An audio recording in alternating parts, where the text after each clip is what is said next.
Taas lupa. Oo nga kayo nakakaangat sa amin. Pero hindi ito dahilan upang kami late-laitin. Halina't magtungo tayo sa ibang tahanan.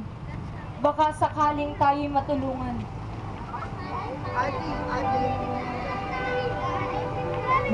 O aking mahal na Sinisinta, huwag tayong mawala ng pag-asa sapagkat ang Panginoon ay laging nakagabay sa atin.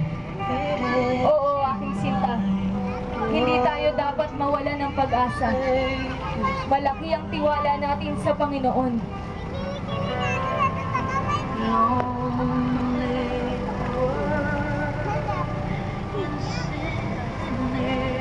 Wala si Mama Mary, saka si Mama Ayo.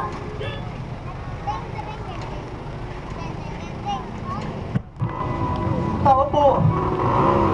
Ay ang nanggagambala sa kalagitnaan ng aking pagtulog. Magandang gabi po.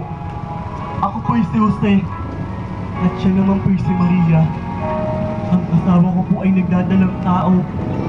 Kung kaya kailangan po ninyo ng sapat na lakas upang makapagpahinga. Maaari po bang makituloy sa inyong tahanan? Aba, hindi kayo pwede rito. Pangmayaman lang ang lugar na ito. Saka, wala na kayong matutulugan dito.